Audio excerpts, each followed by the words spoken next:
안녕하세요. 모르면 받을 수 없는 정부 혜택, 여러분의 복지를 책임지는 복지비서 미스 킴입니다. 4월 10일 제22대 국회의원 선거 투표가 종료됨에 따라 총선 결과는 지역구 더불어민주당 161석, 국민의힘 90석, 새로운 미래 1석, 개혁신당 1석, 진보당 1석 등으로 집계되었습니다. 전국 개표율 투표율 67%, 선거 인수는 약 4,424만 5천 명으로 개표수는 약 2,964만 명으로 종료됐는데요. 더불어민주당이 압승을 하면서 펼쳐왔던 공약 내용들이 이슈가 되고 있습니다. 오늘은 내세웠던 공약들 중에 소상공인을 위한 공약 내용과 과연 지켜줄 수 있을 것인지 영상으로 준비해봤습니다. 오늘도 시작 전에 구독과 좋아요 꾹 누르고 시작하도록 할게요. 코로나19를 지나오면서 소상공인, 자영업자 관련 민생 문제의 핵심은 바로 빚입니다. 고금리 고물가를 맞아 그동안 쌓아온 빚의 위험이 어느 때보다 높아지고 있는데요. 총선을 앞두고 각 정당이 내놓은 공약에도 이들의 빚 문제가 무게 있게 담겨 있지만 소상공인 등의 부채 리스크에 대한 관점이 또렷하게 나타났습니다. 여당인 국민의힘은 기존 정책 방향과 같은 소상공인 보증 및 정책 자금 지원 목표 확대, 대환 대출 시스템 확대, 성실 상환자에 대한 대출 한도 증액 등이 대표적인 공약이었는데요. 성실하게 빚을 갚은 서민과 사업을 이어가고 싶은 소상공인에게 중금리 추가 대출을 지원하는 내용으로 채무 조정에는 무게가 실려있지 않은 방향으로 자기 책임의 원칙에 따라 문제를 해결해야 하는 방향성을 밝혔습니다. 녹색정의당은 코로나19 사태를 거치며 폭증한 자영업자 빚은 차주에게 책임을 물리기 어렵다는 쪽이었는데요. 녹색정의당은 은행권과 정부가 기금을 조성해 채무 조정 대상 부채 100조 원을 탕감하겠다는 공약을 내세웠습니다. 부채 탕감 순서를 둔 것도 눈길을 끈 공약이었는데요.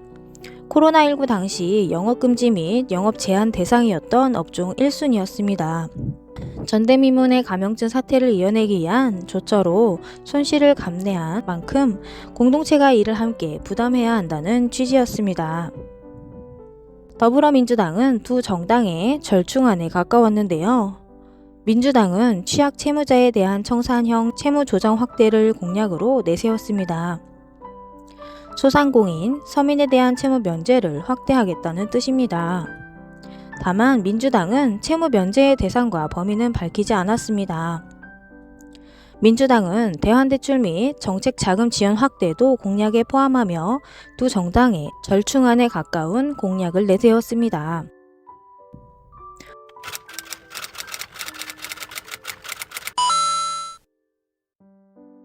자세히 내용을 살펴보면 저금리 대환대출 예산 1조 이상으로 대출 확대 및 10년에서 20년 장기 분할 대출 도입 추진, 지역화폐 예산 확대 및 간편 결제로 모바일 상품권 수수료 부담 완화 추진, 소상공인 또는 수급자 및 차상위 계층을 대상으로 에너지 바우처 사업을 지속적으로 추진, 폐업 지원금을 기존 250만원에서 1000만원으로 대폭 확대하고 주유소, 목욕탕 등 철거 비용 큰 업종은 추가 지원하는 내용, 영세 소상공인 내일 채용 공제 도입, 온라인 플랫폼 공정화법 제정 등을 공약으로 내세웠는데요.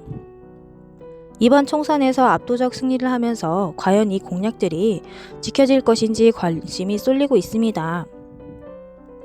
지속되는 고물가 고금리로 인해 소상공인 대상 금융기관 대외 변제액과 정책자금 부실액이 늘어난 것으로 나타났는데요.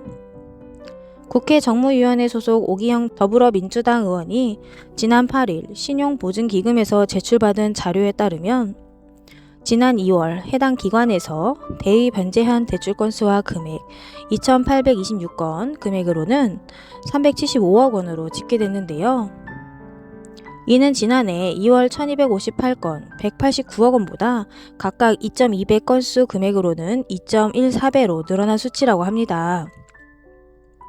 연간 합산으로는 2022년 1조 1,509억 원이었던 일반 보증 대위 변제액이 지난해에는 1조 7,205억 원으로 49%나 증가했다고 하는데요. 대위 변제는 차주가 원금을 상환하지 못할 때 정책기관이 은행 대신 빚을 갚아주는 것으로, 대위 변제 증가는 고물가 고금리 여파로 상환 능력이 떨어져 빚 부담이 가중되는 것으로 풀이됩니다. 오기영 의원은 다중채무 소상공인들을 위한 대책이 시급하고 장기 분할 상환 대출 프로그램 확대 등이 필요하다고 밝혔는데요. 이번 더불어민주당의 압승으로 내세웠던 공약들이 총선을 위한 포퓰리즘이 아닌 빚으로 힘들어하는 소상공인 자영업자들을 위해 좋은 소식들이 빨리 들려오길 바랍니다. 이상 복지비서 미스 킴이었습니다. 감사합니다.